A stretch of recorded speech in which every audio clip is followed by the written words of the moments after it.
in his 60s or whatever. But shame for him. Chelsea just were Chelsea at the weekend. Man City beat Hull pretty convincingly as well. 4-2 it was, yeah. Costa, Mourinho's came out and said that Costa isn't even really training at the moment, so wait till you see him when he's fully fit. The guy's just a machine at the moment. I know we all kind of had our doubts about Costa because, you know, a lot of people were judging him on just last season, but we've seen him, you know, come in and out of the team and, you know, not really be as consistent as he was last season. Some people thought maybe it would be a one season wonder, but it's proven, you know, he's already got 9 goals, I think, this season. I think they'll win the league. I think they'll win the league quite comfortably as well, because everyone else just seems to be dropping points or just losing. City, I mean, despite, I know they won the league last season, but Pellegrini, he's a fine coach, but he doesn't have that same sort of aura that Mourinho does in terms of will to win and consistency. So I think if the two of them are firing in all cylinders, I'd always take Chelsea to win the league. Yeah, absolutely. We'll go to this question. The question again from Ginty at 1888. The most important question he thinks is who is the best strip this season? In his opinion, it's Roma and Atletico Bilbao. Chris? Roma. It's a peach. I think everyone's been saying that. The Roma strip is phenomenal. It's an amazing piece of business, frankly. Louis? You said you liked the Barcelona away strip and everyone gasped. I just like the fact it's yellow. You like the fact it looks like good. Birdkey? Premiership wise, probably Man City's. I thought it's simple, but it's nice. the black trimming. The black trimming's very nice. An air of elegance. There's an air of elegance. Yeah. I thought that myself, absolutely. And tonight I quite like the Hibernian strip. The Hibernian strip looks lovely. Certainly, it's white with green. The Juventus strip is terrific. Actually, do you know what one I like? I quite like the Inter top. It's a classic design. It's a classic but it's design. more pinstripe. I quite like it. That leads us into the fact that Inter got smashed 4-1 at the weekend. They did. I blame it on the strip. Chris, Inter, obviously you did a preview at the beginning of the season. Was it the Serie A preview you did, wasn't it? Yeah. Inter Milan, what are their expectations this season? Because this is their first defeat, if I'm correct. Yeah, but they haven't looked really convincing. If I remember my preview, I said that they'd done good business in the transfer window, and I think that they did, but they haven't kicked on the way that I thought they would.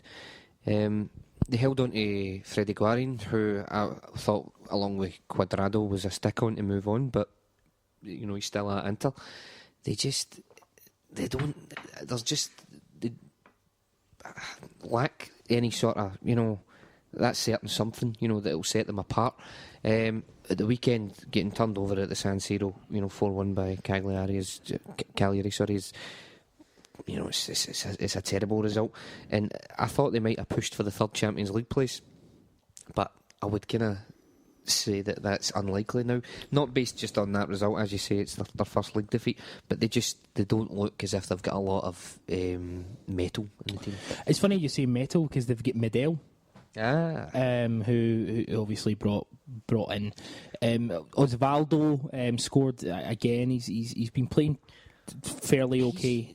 Osvaldo, you know this as well. He's on form. He's a beast. He's a phenomenal striker, but he's really temperamental. Very temperamental. You're not going to get a consistent season out of the guy a lot of the time. You know, one week he's going to be hot, next week he's cold, the week after he'll be getting sent off, you know. And that's the thing. You've also got Palacio, who I absolutely love Palacio, but he's not the most consistent goal scorer. So you're looking at a forward line that really isn't going to be scoring as many goals. What about Icardi? How's he been playing? He's another one that's not kicked on the way I thought he would be. He's been okay, but he's not really set the header alight. There's a lot of players like that. I mean, D'Ambrosio, they signed from Torino, and I thought he would have a really good season, but he's not really set himself apart. Do you know what I mean? Yeah, they've got a lot of kind of decent, like Hernandez is decent, but just Nagatomo, again, we're talking about consistency here. Yeah. You know, on their day and a one-off, you know, you're looking at, you know, quality players, but without, you know, the ability to. But, to be fair, whether or not they can challenge, which obviously They can. They can, aye. But the progress that they've made, hopefully, in the early signs, it looks as if they're kind of getting back there. Inter. I mean, considering where they've been in the last few seasons, Well, if the Milan teams are going to improve and heading in the right direction, can only be good, surely. well, I mean, Louis does have a point to an extent, because I mean, Inter are sitting fifth just now.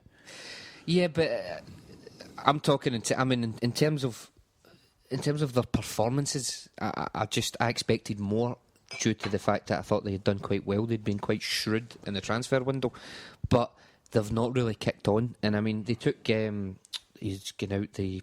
His name's going right out of my head. The Napoli. He was the Napoli manager. He's the Inter manager. Yeah. What's his name? I don't know why I've got a brain block, but you know he'd done so well at Napoli, and then he takes over at Inter, and he's not really dragged them forward like he did Napoli. So I'm a little disappointed in them, if you will. Yeah. Juventus, that's his name. Deliciously casting aside Atalanta with ease and confidence. No, it was a decent performance from Juventus. Again, to me, they look like they're missing. They're probably missing Pirlo to an extent, but when Vidal was playing first game back in a while, and he just does give them something.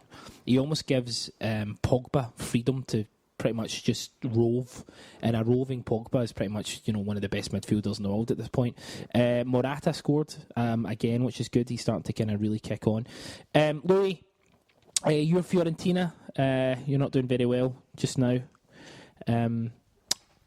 You actually below Napoli, who are really, really struggling. I mean, there was talk of Benitez getting sacked, but they won at the weekend, so he's got a reprieve for a while. They got out of jail a wee bit at the weekend. They certainly did. Yeah, it was 1-0, wasn't it? Yeah, was it Udinese? No, it wasn't. It was Sassuolo. That's right. They scored. Because I think Sassuolo hit the bar. Yeah. Aye. Next week is Roma and Juventus. I'm led to believe. If you actually look at the league table, both on 15 points, both played 5, both won 5. Juventus 4-10 against 0. Roma 4-9 against 1. It's starting to bubble a little bit. Well, as I say, we've been talking about Roma. I've obviously been tipped to challenge in the league this season. I think we'll find out how good they are on at the weekend.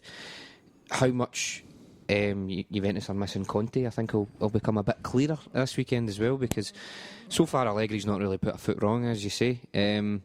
But this is a big game against an improved Roma side, and I think we'll know more about both teams after the game.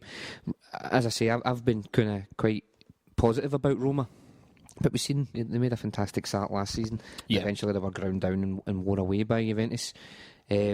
So I'm really looking forward to the game. We're going to get a real idea of who the main team is, who's the team to beat this season. So just now you've got to say it's Juventus, but next week it could be. I mean, Roma could be 3 points ahead next week. They could, and I'm really looking forward to it. It's one of those games, it's finally poised, and we'll see, we'll see who's going to have the upper hand this season. I mean, if we look at the teams below Juventus and Roma, I mean, it's tight. I mean, we've got Udinese on 12 and Sampdoria on 11. Are you surprised that Udinese are up there at this point, or?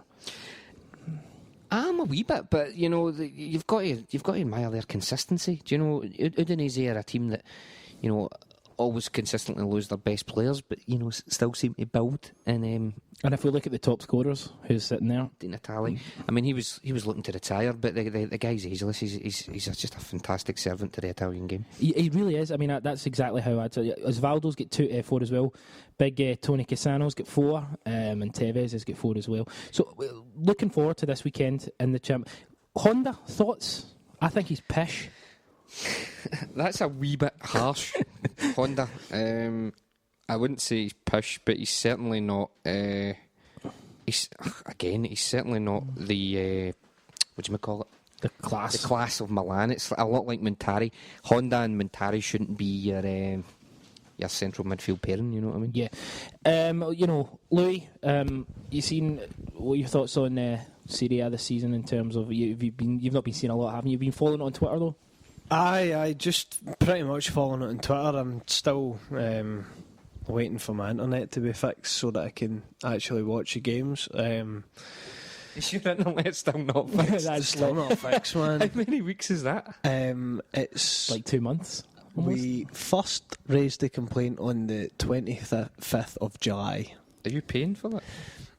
No, not just now. Who are you with? Sky. Don't go with Sky. There are people. other providers available. Yes, There absolutely. are better providers. Here comes Your neighbours also affect things. But in terms of Serie A, I've really been focusing on Fiorentina, although I'm kind of keeping up with the other results as well.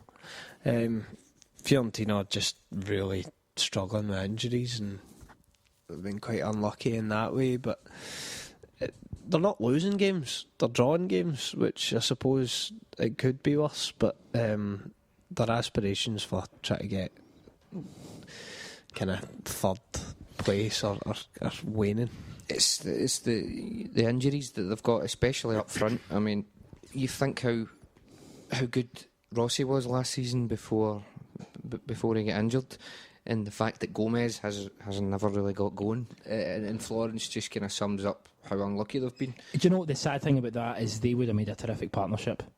Gomez and Rossi? I think they would have really complemented each other. Rossi does a lot of the work and Gomez is a finisher, yeah. I could see how that could work.